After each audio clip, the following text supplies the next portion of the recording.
شوی دي چې کله د دې بټخیلي د دې سیند خبره رااله چې د بټخیلي سیند به کنلي کېږي او د دې نه به دا شینګل وړي او موټروې دغه به پې کوي برایي به پې کوي. ما د هغې ویډیو وکړه. زه د شاکر الله خان عزیز صاحب شکریه ادا کوم چې دې زما سره په هغې کې وردېدو مضبوط زما سره وردېدو. او دا تاسو ته معلومه ده چې کله دا نیر جوړ شو د انګریز سره زمونږ د پښتنو مشرانو د ښار د غیرتمندو پښتنو د بټخیلي دغې مشرانو نیر معاهده د انګریز سره وکړه او انګریز ته یې وویل چې به یې مونږ دلته نه ورکوو دا نیر له ځې. خو انګریز دا معاهده وکړه چې به یې تاسو ولې نیر له اوبه نه ورکوئ نو هغوی چې دې سره به زمونږ فصلونه تباه شي. انګریز ورته ووایي چې موږ به تاسو له پیسې درکوو په دغې پیسو باندې تاسو وټکي ووایئ خپل پټو ته اوبه راواړوئ. هغه پیسې هم ختمې شوې. زمونږ دا ده چې کله دا موټروې جوړېدله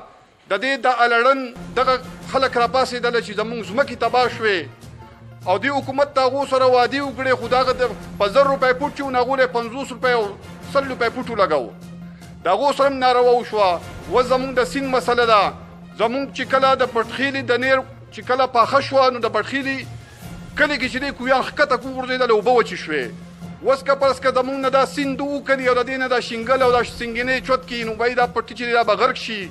دا پښتانه خلک د غیرتمند خلک دي د عزت ژوند یې تېر کړی دی د غیرت ژوند یې تېر کړی دی. دو خو چاته لاس نشي نیولی دو خو ټول روزګار د دې پټو نه دی.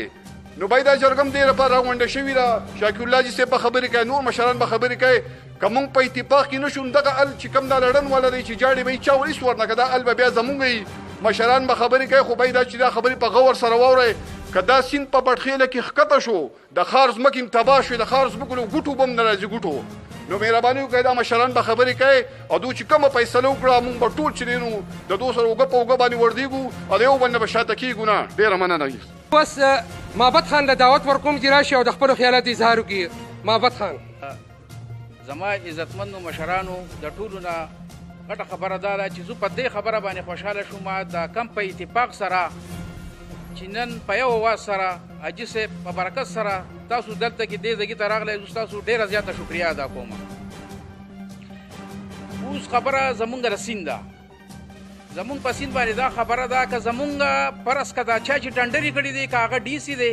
او که هغه ای سي دی او که هغه هر یو دی دا دې په غور سره زما دا خبرې واوري. په کار ډي سي له دا وه چې ته دا ټنډرې کولی نو چې ته زمونږ سره د ډسټرکټ سره خو صلاح کړی وې. زه په دې ډسټرکټ کې دغلته کې یو ممبر یم د قوم یو نماینده یم. دغه شانتې په دې ضلع کې چې کوم دي د دنیا ممبران او مشران دي تاسو مونږ مشران کړي دغه ځای ته مو لېږلي وو. د په زمونږ سره دا زیاتې وکړو په کار دی چې دومره د 1.5 کروړ روپو تو ټنډر ورکړې نو په کار دی تو په دې ډسټرکټ کې خبره وکړه او نو د هغې نه بعد تو زمونږ سره دلته کې دغه وکړه تو د ځانه ټنډرې کې او دغلته کې اکشن ورکړې. په دې کې مونږ ته غټ نقصانات دي چې تو زمونږ د سیند لوښې دغه کې نو زمونږ دې پټو ته به اوبه څنګه خېږي. پهله غټ نقصان خو یې دا دی. بل دا د قوم ځمکه ده دا د قوم جایداد دی. زمونږ ستاسو سره اوس هم کیس چلېږي. زمونږ مالیه دو نیولې ده. مونږ له خپل هغه کم چې هغه دغه به یې راکوله هغه حبیب الله خان چیرمین ته هم پته ده چې مونږ په دې کې دغه انجینر مونږ ته کیس هم ګټلی دی. زه دو ته دا وایم چې چا دې ټینډر ورکړی ډي سي صاحبو دا په یاد ساته چې تا هغه کسه او څنګه به تو لکه مطلب دی دې ځای نه فولډر چوتې دا ټول قوم به راوځي انشاءالله دا به دله مونږ دغه وکړو په یو اتفاق سره به په دې کې مونږ له زمیندار وروڼه وپکارو چې کم خانان دي د جایداد خاوندان دي. دا خو اوس دو خبر شوه په کار دا و چې دا راغلی وي چې د چا پټي ته ورځي کم ځای ته ورځي او کم ټکټر څوک راولي یا شاول راولي او دا قوم پې هغه خبروي او په یړ به بسې انشاءالله دې ځای نه وځو. په دې خبره باندې به څنګه اتفاق وي انشاءالله اتفاق به بس انشاءالله چې کم ځای کې اتفاق وي د کومو مشرانو د قوم هغوی چرې وروسته نشي پاتې کېدی او انشاءالله حاجي صاحب سره مونږ به چې څومره زمونږ نه کېږي د دې قوم دپاره به مونږ دغه کوو. مونږ د چا سره بدماشي نه کوو خو که یو سړی را سره کوي نو انشاءالله مونږ بې غیرته قوم نه یو. د ښار قوم دی دې په ریکارډ باندې تپوس وکړي مخکې دې هم تپوس وکړي دا سراسر غلطه یې کړې ده او زیاتې یې کړې دی. بل چې کم مدنیات د غرونو خبره ده غرونه خو زمونږ د خلکو ډېر تقسیم شوي هم دي دا تقسیم شوي دی ته به څنګه دلته اکشنونه کوي په دغه باندې دا د دې غوږونو دا پاته یې وکاږئ که هغه هر څوک یې به د قوم سره کښېنئ د قوم سره خپله خبره وکړئ ختمه کړئ صفا کړئ. مونږ دا نه منو چې لکه مطلب دا دی چې لکه دا دی زمونږ لوښې د سیند تش شي او لکه مطلب یې څنګه ځمکې دې تباه و برباد شي. په دې کې غریبانان دي په دې کې زمیندار دي د دې نه زکات ځي خلکو له د دې نه خلکو له خیرات ځي د دې نه هر چاته د دې شولګر نه موږ ته فایده ده د ټول هر یو کس ته د دې نه فایده ده په دې کې که غریب دی که یتیم دی که هر څه دی د دې نه چې تا تو په موږ باندې دا ځمکې شړې کړې او د دې نه تو دا پولډر چوت کړې نو دې کې څه پاتې شوله بیا دا خو راشه بیا د جایداد باندې هم نن دې په دې باندې جایدادونو باندې بیا اکشن وکړئ دا خبره ستاسو سراسر غلطه ده دا زما دا خبرې واورئ انشاءالله زمونږ به قوم سره اوس دا خبره ده زمونږ چې زنګ به په دې خبره باندې انشاءالله اتفاق په یو اواز باندې به راوځو ټیک ده منظور ده تاسو ته او السلام قانوني پیچګیدې هم راتلی شي موږ خپل معروف قانوندان طاهر وکیل صاحب دعوت ورکوو چې راشي او په دې باندې یو څو خبرې وکړي زولو کشرانو مشرانو السلام علیکم دا ټیک خبره ده زمانه مخکې چې معبد خان یا ظفر علي کومې خبرې وکړې دا ټیک خبرې وې دا خبره د سیند د کاڼو نه ده دا ستاسو هغه کم اختیارات چې دي کم ملکیت چې دی کم په دې علاقه چې ستاسو کم واک اختیار دی هغه د حکومت ختمول غواړي زمونږ د دوی سره تاسو به اوس دا وایئ چې دا نیر خو یو ولده جوتلې ده مونږ دا نیر دوی لاسې نه دی ورکړی د دې نیر په دوی باندې مونږ اجاره لګولې ده د انګریز د زمانې نه هغه اجاره تیاړو او دغه اجاره دغه کم کرایه چې ده دا د نن نه تقریبا 10 کاله مخکې مونږ زیاته کړې ده بي او اوس مزید د زیاتولو کوشش زمونږ کیس روان دی د سیول جج سره هغه نو چې مونږ دوی له د اوبو دپاره نیر چې هغه د العالمین والصلاة والسلام على رسوله الكريم أعوذ بالله من الشيطان الرجيم بسم الله الرحمن الرحيم فإن العزة لله جميعا عزت مندو کشرانو مشرانو السلام علیکم ورحمة الله وبرکاته د حاجی شاکر الله خان ډېره شکریا ادا کوو چې هغوی په دې قوم پسې جومات په جومات باندې وګرځېدو او دا خلک یې د معبد خان حجرې ته راغونډله سپیکر نشته حجرې ته راغونډله دا حاجي شاکر الله خان صاحب دا وینا ده چې ډي سي د دې علاقې د دې ډسټرک مشر دی دا چې راځي دا ډېر هوښیار سړي ښه قابل سړي او د انسان نه خطا کېږي خلق الانسان ضعیفه انسان خطاکار دی خطا کېږي دا څه د قرآن یا د حدیث دغه نه دی چې هغه د خپله ژبه یا د خپله واده یا د خپل کار چې دی دا واپس کولی نه شي هغه له خو لاول دا پکارو چې د دې غرونو د دې ځمکو او د دې سیند تصرف چې دی ډسټرک د بر تحصیل د دې خلکو سره دی الله د دې والله میراث السماوات والارض الله د ځمکو او تصرف یې دې خلکو له ورکړی نو په کم از کم هغه له دا پکارو چې دې خلکو سره مشوره کړی وي نو انشاءالله د هغې به ښه نتیجه راوتې وه خو چونکې هغه د دې خلکو سره مشوره ونه کړه نو اوس هم د هغوی سره ټایم شته دی چې زمونږ جرګه لاړ شي او د هغوی سره کینې هغه په دې پوهه کړي چې آیا د دې کم کار چې تاسو کوئ د دې نقصانات زیات دي او که فایده زیاته ده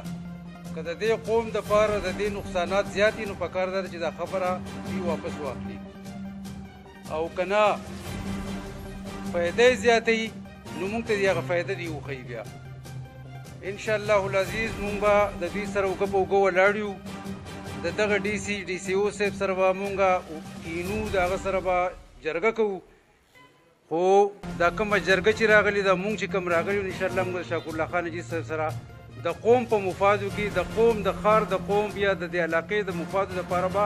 مونږ هېڅ سودا نه کوو د چا سره که فیصله والسلام علیکم هغه تاسو هم ښه پېژنئ په دې ټیم کې زه راغواړم حاجي شاکر الله خان حاجي صاحب عزتمندو مشرانو کشرانو امزولو السلام علیکم نن ډېره د خوشحالۍ خبره ده او زما د زړه ته یو سکون میلاو شو چې ما د خپل وروڼه او د خپل غریبانان ما یو موټې ولیده او د دې خپلې خاورې مور چې دا خاوره زموږ مور ده او د دې په حفاظت کې نن هغوی خپل ضروري کارونه پرېښوده او د محبت خان حجرې ته راغونډ شوه. زه د محبت خانم شکریه ادا کوم چې کوم دته کومه ذمهواري په حواله شوې ده هغه موږ د ټرانسفرمرو په شکل کینو. هغه ذمهواري موږ نن د دې کلي د 15 کسانو د نوکرو په دغه کینو. اگر حقیقت دا دی چې یو ناظم هم یو چپړاسي نه دی برتې کړی خو دا سړی ډېر زورور دی هلته د ناظم حالاته او د ډي سي سره د ټولو سره مشته ګرېواني دا حقیقت دی او دا حقیقت ما ته معلوم دی. نو زه په دې ډله ډاډ ورکوم او دا صفت دی خدای په موږ ټولو کې پیدا کړي. زما وروڼو زموږ روایت څه و زموږ د نیکونو روایت څه و زموږ د پلارانو روایت څه و د هغو روایت جرګه وه د هغوی روایت ملکه وه د هغوی روایت ټولې بدلېده ختمې او په جرګه کې هغو ټول یو وروڼه و. نن مونږه چې هغه پلاران نیکونه زنګ لاړه نن مونږ هغه جرګې ته سپک وکاته او هغه جرګې لږ ترجیح ورنه کړه چې کمې جرګې د هغه جرګې چې د کمې جرګې د دې خاورې حفاظت ثابتېدی شي د دې عوامو زنګ د راروان نسلونو حفاظت ثابتېدی شي هغه جرګو ته سپک وکاته او موږ په میلو کې ګرځو موږ په دوکانونو کې ولاړ یو موږ به چې جرګۍ را روان شو نو یو سړی به را روان شي هلکه د خپل کور د خاندان د بچي د ورېرونه را روان نو موږ به هم په جرګه کې ګټه کوو. نو جرګې ته دا خلک ترجیح ورکړي. عزتمندو تاسو ته پته ده چې زه د ملکنډ ډویژن د تاجرانو صدر یم خو لیکن ما ډېر په حلالۍ سره د هغه خلکو خدمت کړی او دا ملکنډ ډویژن د چترال له نسخاکوټه پورې او د بونیر سواړه بیلې نه روانه د کالامه پورې دا ټول صدور ما یو موټی کړي او چې زه شپېلې ووم نو ملکنډ ډویژن به بني. دا زما په همت دا شوي نن زه د بډخیلې د بازار 27 سال ما صدارت وکړو په دې کې ما ته ډېر سازشونه ډېر پروګرامونه جوړ شوي خو الله تعالی